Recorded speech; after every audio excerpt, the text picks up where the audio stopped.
Hey guys, welcome back to the channel. So today we are going to be doing an oil change on this car.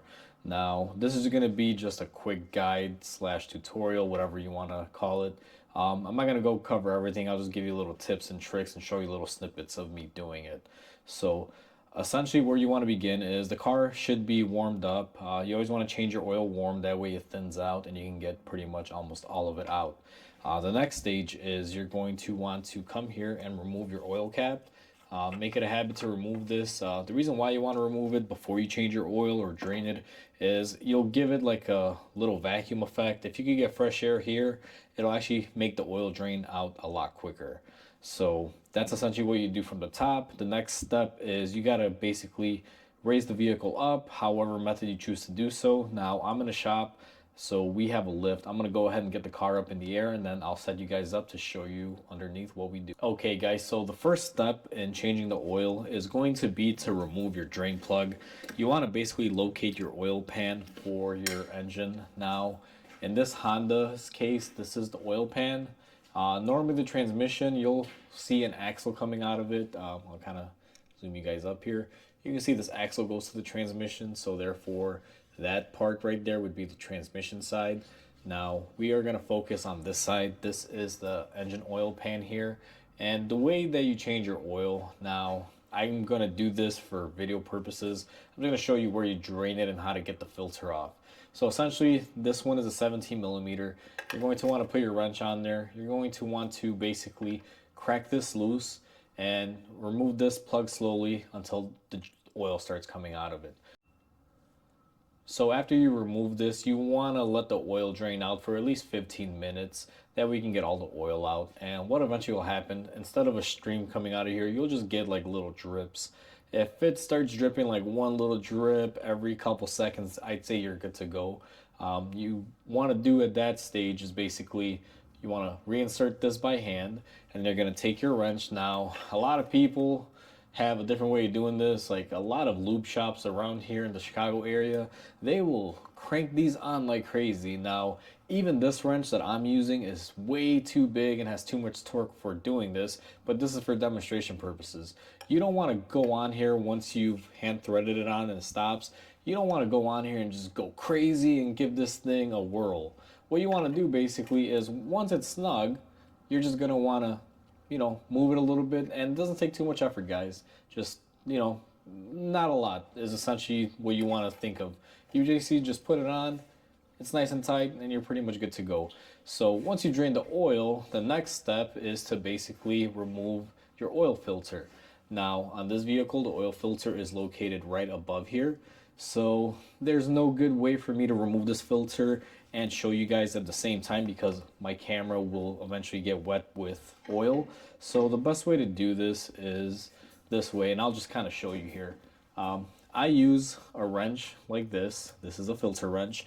You can actually expand it and open it up for bigger filters, or you can close it down for smaller filters like this. So what you want to do here is basically put it on the filter and squeeze down on it, and you're going to basically be pulling it down like this, and that'll basically remove the filter. So just a quick note, guys, you only remove the filter with this tool. You do not use this tool to put it back on. As you can see, we have a metal filter here. If you were to use this tool to put the filter back on, eventually these little teeth in there would dig a hole inside the filter and damage it, and you will be leaking oil out. So I always tell people, you want to just tighten these up by hand. You screw your filter on, you thread it on by hand, and you just grab it and you just give it a turn until it stops turning. It doesn't take much, guys. You don't want to over torque your oil filter and create a problem later on down the road. Okay guys, so we went ahead and drained the oil, replaced the filter, got everything buttoned up underneath the car. So now it's time to fill up the car. So the way you fill up the car basically is, if you remember, we removed our fill port here to get some air in there when we drain it. So what you're going to want to do basically is put your oil in through here. I'm not going to do it on camera. I'm going to do it off camera because I use a pump and it makes a lot of noise. Okay guys, so I went ahead and I filled up my oil. This car takes a little bit under 5 quarts here. This is a Honda 2.4 liter. So what you want to do after you fill it up with oil is basically you want to go inside the car and you want to start the car. You want to let it run for about, I want to say 20 seconds or so, and then you're going to want to turn the car off. What you're gonna do in that 20 seconds essentially, or what you're doing, I should say, is you're basically letting the system prime up with oil, get oil through the filter and everywhere else throughout the engine. And what you're also doing is you're giving it time to leak any oil out if you do have any leaks. So before you check your level, I always recommend go underneath the car and check. Just make sure that you're not leaking any oil from your filter or from your drain plug, and make sure there's nothing coming out of anywhere. So once you've checked for leaks and you verify there's no oil leaking and everything, and you've already filled up your oil, essentially up to this stage, you've started the engine. Now it's time to check the oil. So when the engine is off, what you want to do is pull your dipstick. Now, in case of this Honda here, these are actually really easy. They're right up top.